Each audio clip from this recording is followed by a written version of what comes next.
Uma outra forma de gerar o posicionamento das páginas HTML é por meio do conceito de Flexbox. O conceito de Flexbox ele é bastante utilizado na programação de dispositivos móveis e ele foi incorporado recentemente no CSS na sua terceira versão. O Flexbox ele permite, na verdade ele implementa um mecanismo para você controlar as caixas, os componentes do seu layout, como se eles fossem caixas de tamanho flexíveis. E só para exemplificar para vocês, eu trago para vocês um código HTML simples em que eu tenho um div, que ele vai ser o meu div de comportamento Flexbox, e dentro dele eu coloquei um único div que eu chamei ele com a classe box. O meu div Flexbox, observem que ele tem como característica a propriedade displayFlex, tem uma altura e largura definida, e eu coloquei uma cor de fundo nele. O meu div Box, por outro lado, ele tem apenas a altura definida.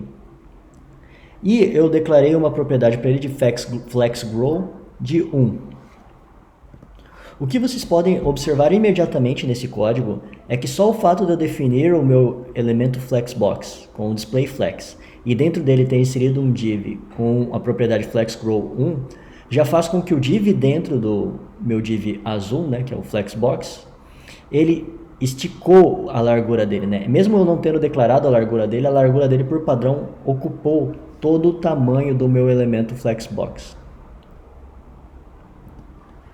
Se eu realizar uma alteração nesse código, alterando apenas o código HTML, acrescentando 2 divs box dentro do meu div Flexbox, observe como automaticamente o layout já é adaptado de forma que todos os divs dentro do meu div Flexbox eles têm a mesma dimensão, todos eles diminuíram de tamanho para que todos eles coubessem dentro do meu div Flexbox. Essa adaptação, essa flexibilidade é o que caracteriza o modelo Flexbox de layout. Dentro desse meu modelo, eu também poderia pegar um div único, que seria, por exemplo, o meu terceiro div dentro do meu div Flexbox, e alterei a propriedade FlexGrow dele para 3. Lembrando que de todos os outros elementos box, a propriedade FlexGrow ela tem o valor de 1. Isso faz com que apenas esse div que tem o valor de 3 tenha o seu tamanho adaptado, de forma que ele vai ficar 3 vezes, uma largura de 3 vezes a largura dos outros divs, em proporção. E observem como isso já é automaticamente adaptado no comportamento do layout, bastando fazer essa alteração no CSS.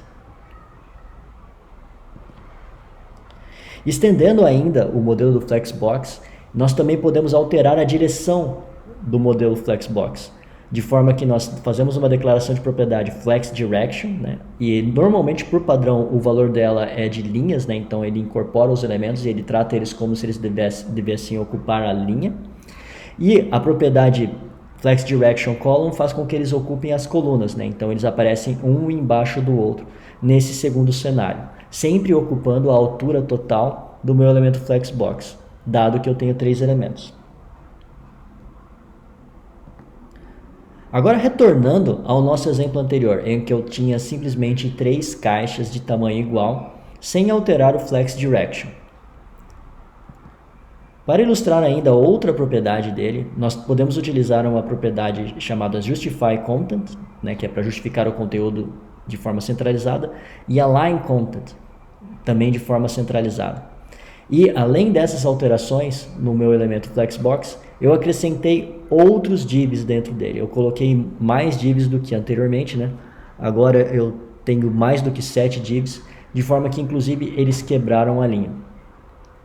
Fazendo essa alteração, ele mostra para vocês a flexibilidade do modelo, em que nós definimos o tamanho agora, as dimensões de altura e largura para cada uma das caixinhas, então elas não têm tamanho totalmente adaptável. E o que acontece basicamente é que elas ocupam a mesma linha e quando elas ocupam todo o espaço da linha, quando não tiver espaço para acrescentar um outro elemento na mesma linha, esse elemento vai ser automaticamente acrescentado embaixo.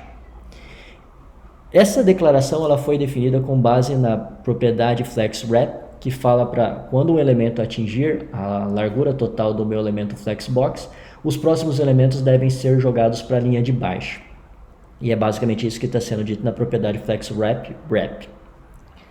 As outras duas propriedades, Justify Content Center, fala para que todos esses elementos eles fiquem centralizados de acordo com o eixo do meu Flexbox, né, que no caso seria o meu eixo horizontal. E a outra propriedade, Align Content Center, também está dizendo para eu alinhar os meus elementos de forma centralizada, no entanto, dessa vez considerando o eixo vertical.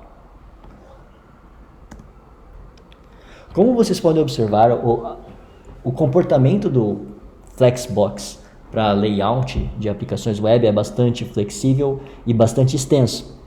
Existem diferentes propriedades que vocês podem utilizar para definir esse comportamento e a minha recomendação base é que vocês deem uma estudada nelas se vocês tiverem interesse em utilizar.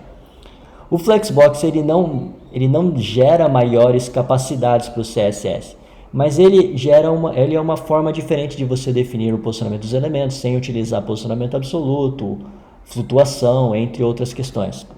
E é uma opção para vocês utilizarem nos projetos pessoais de vocês.